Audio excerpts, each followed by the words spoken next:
দিল্লি বিধানসভা নির্বাচনে দুর্দান্ত জয়। ২৭ বছর পর দিল্লির ক্ষমতায় বিজেপি। দ্বিতীয় স্থানে আম আদমি পার্টি বা আপ। দিল্লিতে এবার ডবল ইঞ্জিন সরকার। গেরুয়া ঝড়ে কার্যত ধরাশায়ী আম আদমি পার্টি। এরপর দলীয় কর্মীদের উদ্দেশ্যে ভাষণ দেন প্রধানমন্ত্রী নরেন্দ্র মোদী। তখনই এক বিজেপি কর্মী অসুস্থ হয়ে পড়েন, আর সেই সময় তিনি তার বিজয় ভাষণ থামিয়ে দেন। জয়ের আনন্দে মাতোয়ারা থাকলেও নিজের কর্তব্যের পথ থেকে একটুও সরে আসেননি নরেন্দ্র মোদী। সর্বপ্রথম তিনি তার কর্তব্যকেই গুরুত্ব দেন। প্রধানমন্ত্রীর এই ব্যবহারে খুশি বিজেপি কর্মীরা।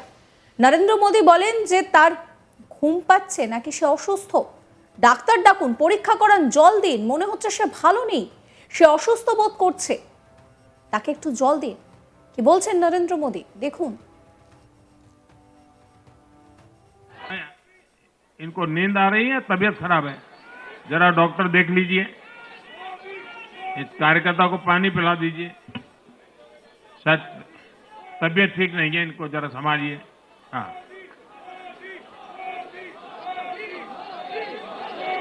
नहीं वो थोड़े अनईजी लग रहे हैं। हाँ, पानी पिलाइए, थोड़े अनईजी लग रहे हैं।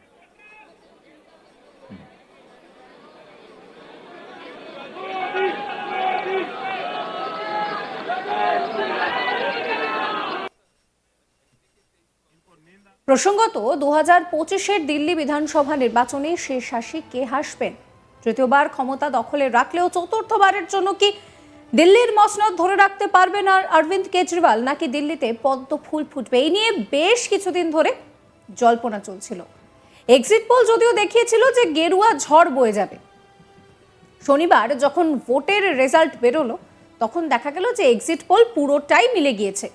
৭০ আসনের দিল্লি বিধানসভা নির্বাচনে বিজেপি পেয়েছে ৪৮টি আসন আর আম আদমি পেয়েছে মাত্র ২২টি আসন।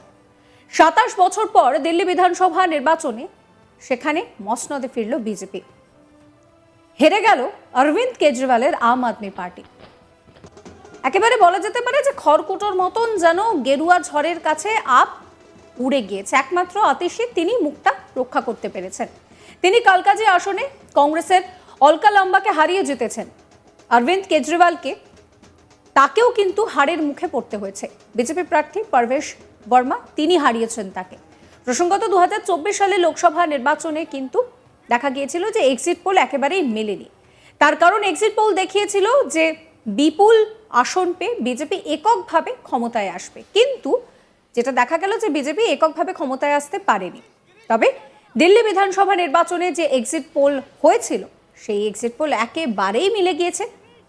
নয়াদিল্লি থেকে হেরে গিয়েছেন অরবিন্দ কেজরিওয়াল। হারের পর যদিও ব্যর্থতা স্বীকার করে নিয়েছেন তিনি বলছেন যে জনগণের যা রায় রয়েছে সেটাকে মেনে নিচ্ছি। শোনাবো আপনাদের অরবিন্দ কেজরিওয়াল কি বলছেন। नमस्कार। आज दिल्ली के चुनाव के नतीजे आए हैं और जनता का जो भी निर्णय है, जनता का जो भी फैसला है, उसे हम पूरी विनम्रता के साथ स्वीकार करते हैं। जनता का निर्णय सर माथे पर। मैं भारतीय जनता पार्टी को इस जीत के लिए बहुत बहुत बधाई देता हूं और मैं उम्मीद करता हूं कि जिस उम्मीद के साथ और जिस आशा के साथ लोगों ने उनको बहुमत दिया है, वो उन सभी उम्मीदों और आशाओं पे पूरा उतरेंगे। हमने पिछले 10 साल में जनता ने जो मौका दिया हमें, उन 10 सालों में हमने बहुत सारे काम किए। शिक्षा के क्षेत्र में, स्वास्थ्य के क्षेत्र में, पानी के क्षेत्र में, बिजली के क्षेत्र में और भी अलग अलग तरीके से लोगों को राहत पहुंचाने की कोशिश की उनकी ज़िंदगी में, और दिल्ली के इंफ्रास्ट्रक्चर को भी हमने सुधारने की कोशिश की। अब जो जनता ने हमें निर्णय दिया है, हम न केवल एक कंस्ट्रक्टिव ऑपोजिशन का रोल निभाएंगे, बल्कि हम समाज सेवा, जनता के सुख दुख में काम आना, व्यक्तिगत तौर पे जिसको भी जो ज़रूरत होगी, हम लोगों के सुख दुख में हमेशा काम आएंगे। क्योंकि हम राजनीति में कोई सत्ता के लिए नहीं आए, हम राजनीति को एक ज़रिया मानते हैं जिसके ज़रिए जनता की सेवा की जा सके, जिसके ज़रिए लोगों के सुख दुख में काम आया जा सके। वो काम हम करते रहेंगे और हमें आगे भी इसी तरह से जनता के सुख दुख में काम आना है। मैं आम आदमी पार्टी के सभी कार्यकर्ताओं को बहुत बहुत बधाई देना चाहता हूं। वो बहुत शानदार चुनाव लड़े, बहुत मेहनत की, उन्होंने बहुत कुछ सहा इस पूरे चुनाव के दौरान। उन्होंने बहुत शानदार चुनाव लड़ा, इसके लिए मैं उन सबको, सभी कार्यकर्ताओं को बहुत बहुत बधाई देना चाहता हूं। नमस्कार। नमस्कार। অরবিন্দ কেজরিওয়ালকে যিনি হারিয়েছেন তিনি হলেন বিজেপি প্রার্থী পারভেশ বর্মা। নয়াদিল্লির আসনে অরবিন্দ কেজরিওয়ালকে 1381 ভোটে পরাজিত করেন তিনি। ভোটে জিতে তিনি বলছেন যে এই ভোটে জয়ের জন্য প্রধানমন্ত্রী নরেন্দ্র মোদী, বিজেপির সর্বভারতীয় সভাপতি জেপি নাড্ডা এবং কেন্দ্রীয় স্বরাষ্ট্রমন্ত্রী অমিত শাহকে ধন্যবাদ। একই সঙ্গে দলের কর্মকর্তাদের প্রচারে যেভাবে তারা পরিশ্রম করেছেন সেই বিষয়টাকেও তিনি ধন্যবাদ জানাতে ভোলেননি। শোনাবো আপনাদের জয়ী বিজেপি প্রার্থীর কথাও। जीत का श्रेय है दिल्ली की जनता को, सारी नई दिल्ली के मतदाताओं को। जीत का श्रेय है हमारे दुनिया के सबसे लोकप्रिय नेता आदरणीय श्री नरेंद्र मोदी जी को, जिनकी ऊपर में दिल्ली के लोगों ने विश्वास जताया। जीत का श्रेय है हमारे पार्टी के राष्ट्रीय अध्यक्ष आदरणीय श्री जेपी नड्डा जी को। जीत का श्रेय है हमारे गृह मंत्री आदरणीय श्री अमित शाह जी को और तमाम उन लाखों कार्यकर्ताओं को पार्टी के जिन्होंने जी जान से मेहनत करी है। तो सभी को बहुत बहुत हृदय से बधाई। कितना टफ ये कैंपेन रहा, आपने कई सारी चीजें कही, कई सारे वादे किए। अरविंद केजरीवाल ने आप पर पर्सनल अटैक्स भी काफी किए कि पैसे बांट रहे, काफी चीजें हो रही हैं, क्या कहेंगे, कितना टफ रहा ये कैंपेन?